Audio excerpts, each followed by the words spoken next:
What is identity theft? Today I'm going to talk about exactly what identity theft is so you can recognize what it looks like if your identity has been compromised and be able to take the appropriate action. First, I'll define the 5 different types of identity theft, and then I'll go into a little more detail about each type, so you'll get a good idea as to how each type typically looks.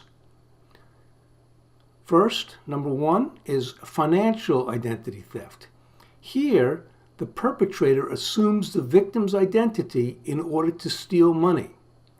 Number 2, false tax returns.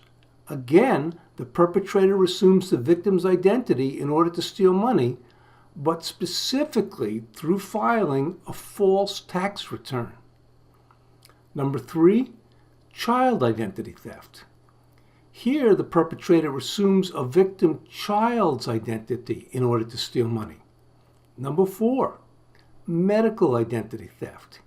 Here, the perpetrator assumes the victim's identity in order to get free medical care. And the last, number 5, character criminal identity theft. Here, the perpetrator assumes the victim's identity so that a crime committed goes against the victim's criminal record instead of the perpetrator's criminal record. Now, let's go into each type in a little bit more depth. First, we talk about financial identity theft. Now, how does this typically look?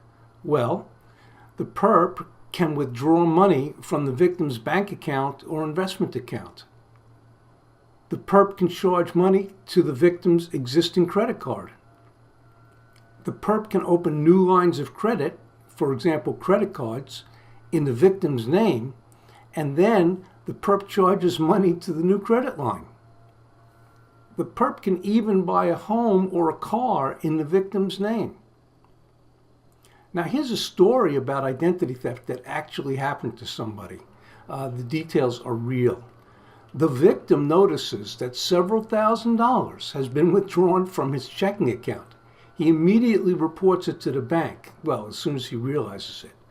Working with the bank, it's discovered that the perp walked into a branch of the bank in a city the victim has never even been in and withdrew the money, showing a driver's license as ID. The driver's license was evidently forged, as the victim's driver's license was never lost or stolen. Soon after, the same victim receives a collection letter about a past due store credit card that several $1,000s has been charged to. The victim not only never opened an account with this store, but has never even shopped at this store.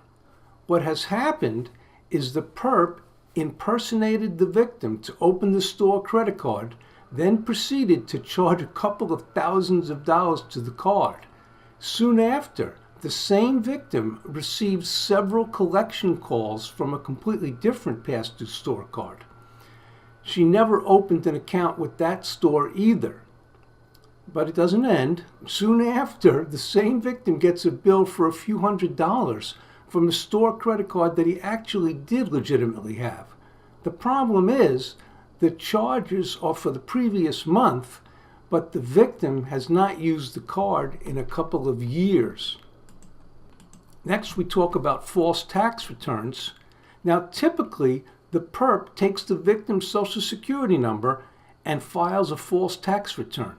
The return check, or the refund check, is sent, of course, not to the address of the victim, but to another address that the perp gives to the IRS. So typically, the victim files his taxes and expects a refund, which never comes. Now we talk about child identity theft in a little bit more detail. Now, typically, how does this look? Well, before we talk about how it looks, it is caused by a weakness in the Social Security system that a Social Security number is attached to a name only, not to a gender or a date of birth. So if a child is not the only person with their name, it would not be too difficult for someone with the same name to switch and start using the clean credit history of that child. Now, you could end up finding out that your child has been affected when they apply for a student loan or for their first credit. So the child might be like 17, 18 years old until you find it. Or you could end up finding out that your child has been affected when they actually get bills in the mail when there's a small child. Now, a quick story it's found out that a 2-year-old boy has thousands of dollars in credit card debt and has even filed for bankruptcy. Next, we talk about medical identity theft. Now, typically what happens here is the perp uses the victim's ID for a doctor's visit or other medical care or to obtain prescription drugs. Typically, the victim only becomes aware of it after they receive an explanation of benefits, or EOB, from their insurance company. This is particularly dangerous because the victim's medical records could be changed. Now, here's an extreme story, which is true, I think, but I don't know for sure. A woman victim gets a call from the hospital informing her that her newborn baby has tested positive for illicit drugs. But the fact is, this woman has not just had a baby. The worst part is that Child Protective Services threatened to take her real children away, calling her an unfit parent. The victim ended up having to take a DNA test to prove the newborn baby was not hers.